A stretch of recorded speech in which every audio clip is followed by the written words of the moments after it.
I want to really, it's the last day, and I really think we have to thank the production team. They are amazing.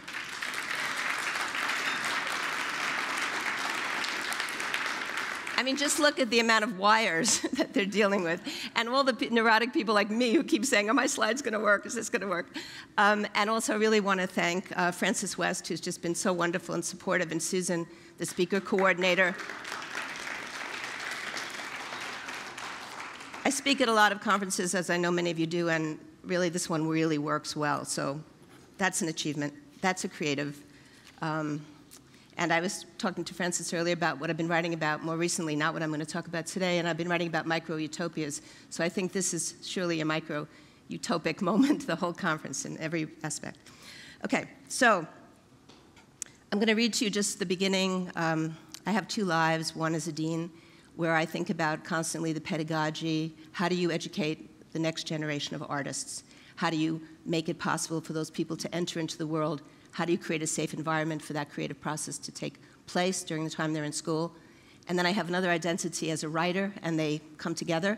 And in that identity, I think about the product. How does art fit into society? How does it contextualize? What is its power? What does it do? How does it do it? So I'm speaking from both of those selves today. I'm not of this world. I'm not a city planner, urbanist, but I think about cities all the time, and I'll tell you why now. So everyone knows that if you want to reinvigorate cities, one of the obvious things to do, as a New York Times article about Bushwick, Brooklyn recently pointed out, is just, quote, follow the drips of paint, unquote. Take note where artists move, and in terms of property investment, you probably won't go wrong.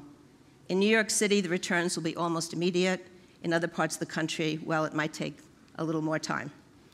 I've watched this phenomena up close in Chicago, where I was dean of the School of the Art Institute for many years, and in New York, in Brooklyn, where I grew up, and where I bought a small apartment, pied-à-terre, about 12 years ago in a neighborhood that was pretty sketchy and cheap at the time, called Burnham Hill. It's become quite fashionable. I'm seeing the same phenomenon all over again now as I've returned to New York.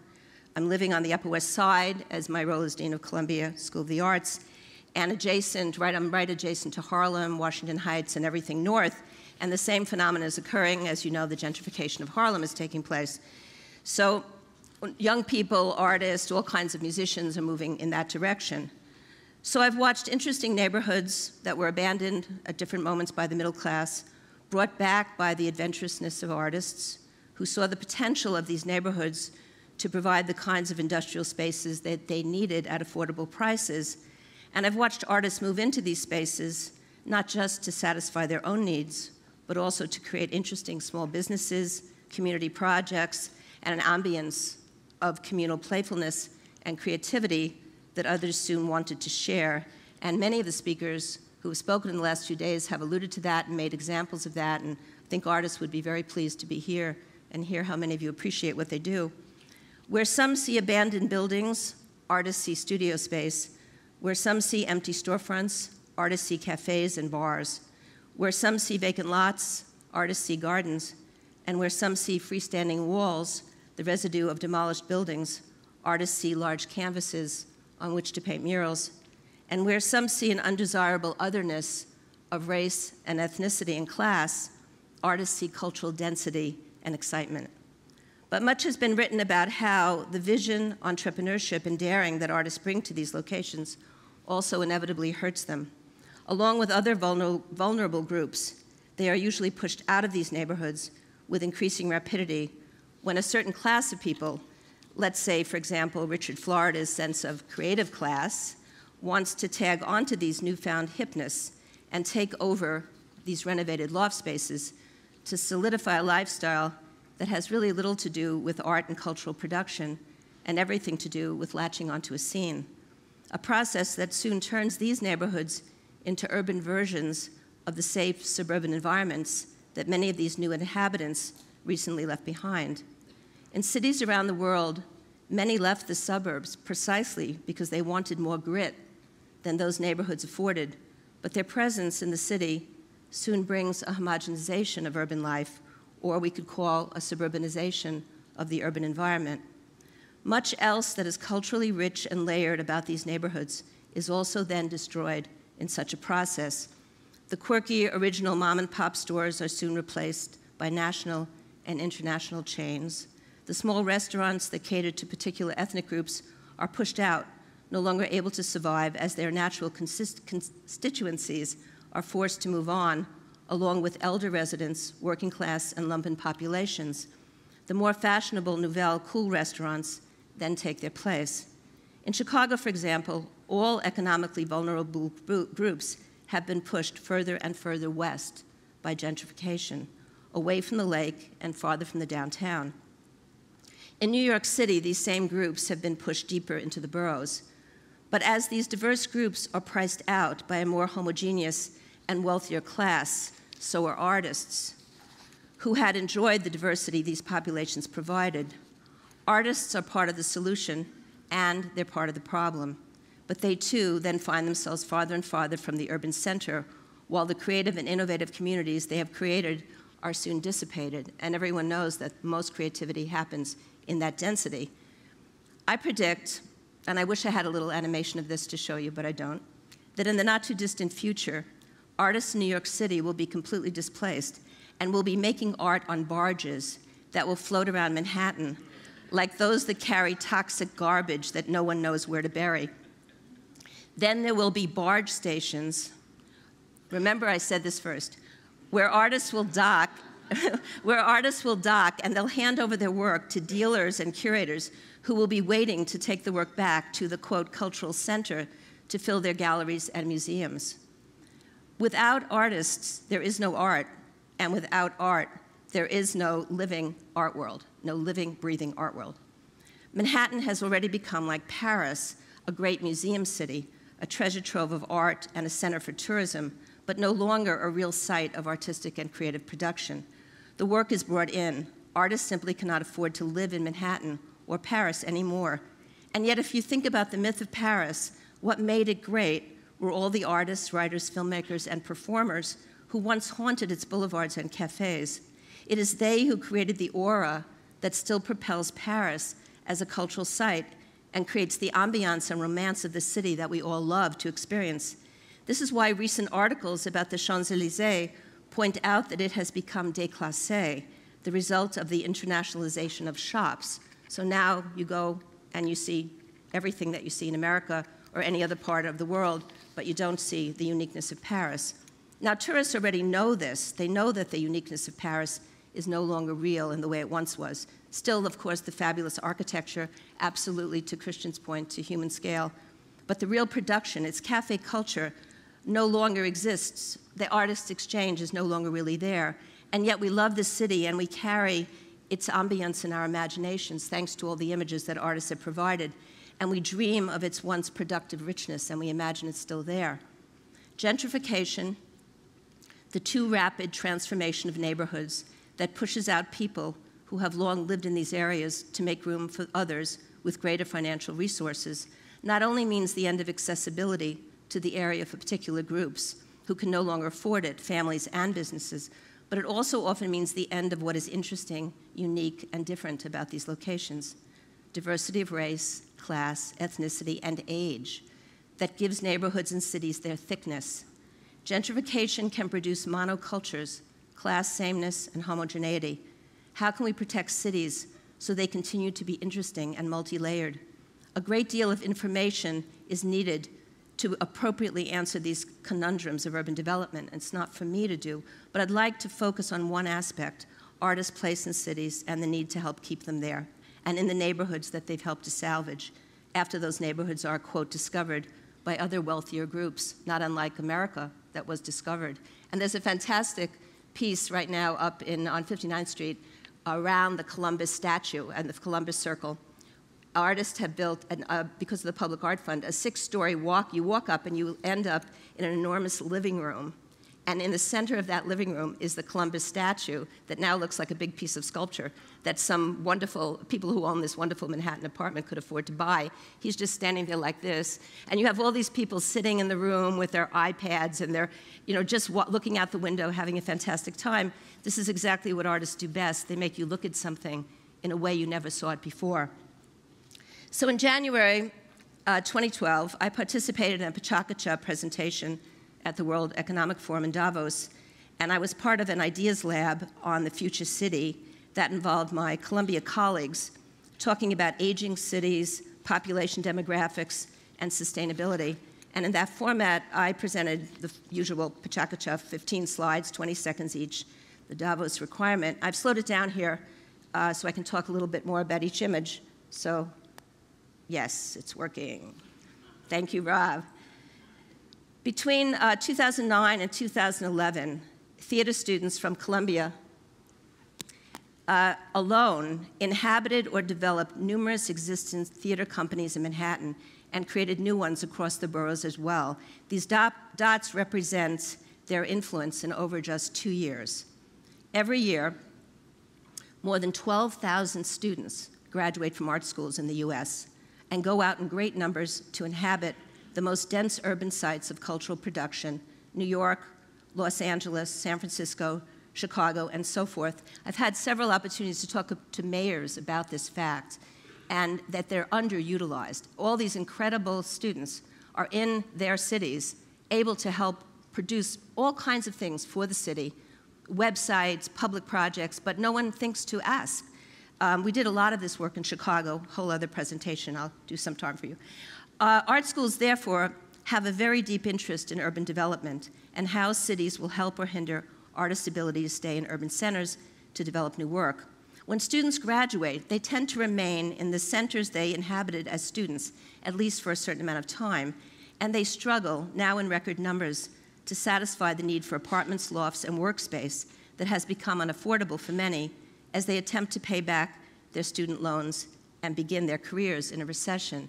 I have heard recently, if you talk to young people who just graduated from college, you'll hear something that I never heard from my generation, the notion of the paying job. Paying job. In my world, job always meant pay. But now, so many young people have jobs, no pay, and they still call them paying jobs. So they're looking for paying jobs. They're really in a very difficult situation.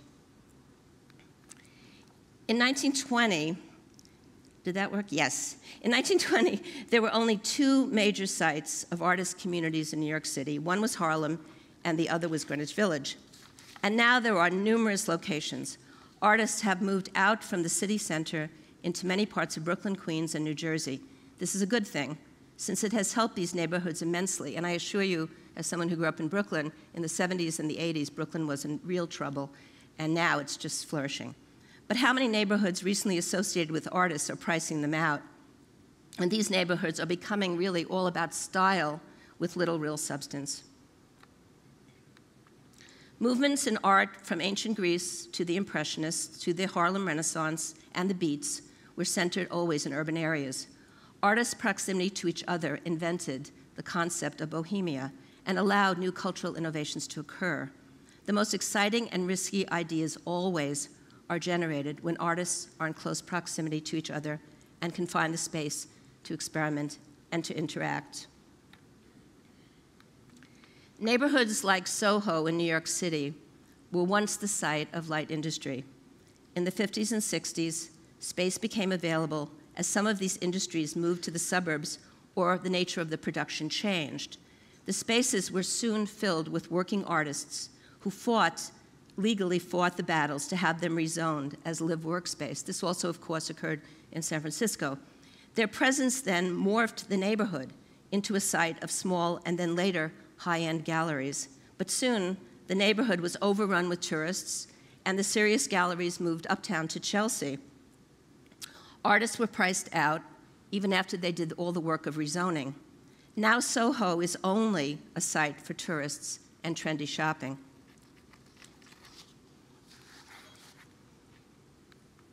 Squatted historic buildings in Berlin, like Kunsthaus Tacheles, which was once a famous Jewish-owned department store, then, during the war, became a Nazi headquarters where French prisoners were held, and for many years was demolished, part of it was demolished, and it was empty until artists began to squat this building and create an atmosphere around it. Tacheles was a very famous place. It was very much associated with the coming down of the Berlin Wall and the excitement of a new Germany. But after doing the work to have the building designated as a National Heritage Site, artists were kicked out, and as of September this year, 2012, they've all been evicted, and the building has been bought by a bank and will become high-end housing and shopping now that the neighborhood called Mitte has been transformed. Artists understand how to bring back blighted neighborhoods. They have always seen the aesthetic possibilities and the utility of reimagining what others have abandoned.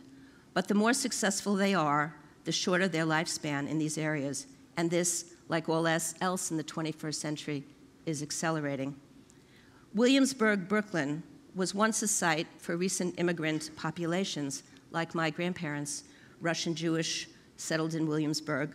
It still has a population of Hasidic Jews, but it is a great example now of this accelerated phenomenon. Walking around Williamsburg, you really won't see anyone under 30. And since this is one age group, if you walk around the neighborhood and you're in your 50s and 60s, people simply assume you're the parent of somebody living in Williamsburg. But Williamsburg is no longer about being an artist. It's about posing as an artist. It's not really a site of production. Artists have moved out long ago. Now, of course, we're seeing a phenomenon in Detroit right now, as I'm sure all of you know very well.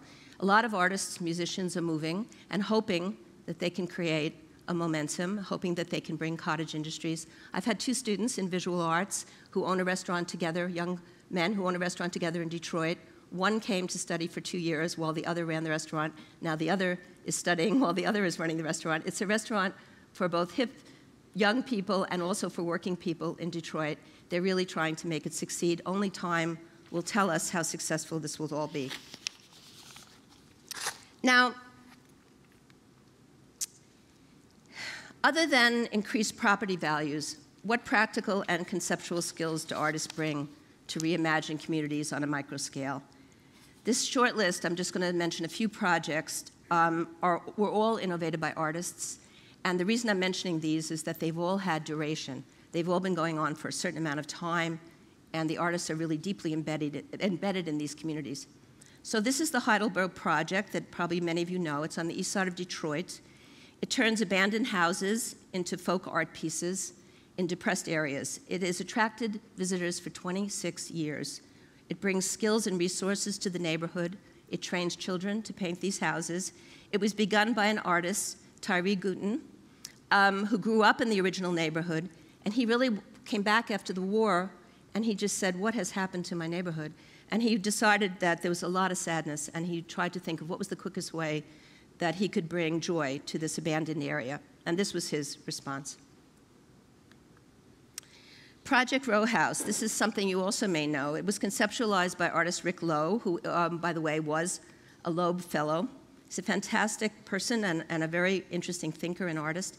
He's been preserving these historic architecture, these houses of black communities in Houston, Texas for decades. And if you see 19th, 20th century paintings that were done by artists of this period, you'll see these houses in them. He kept these historic houses from being demolished, and the project now has acquired and restored 40 blocks of East Houston. Whole blocks have been donated to the project, and that's how they've accumulated so many, with the notion that these would be preserved. They're also used as artist residencies. Artists come there, they make projects, they use the houses as sites. It's also affordable housing. Dan Peterman, a very interesting Chicago artist. This is the Blackstone Bicycle Repair Project. Dan Peterman has many projects going, and he started them very early, in the early 60s.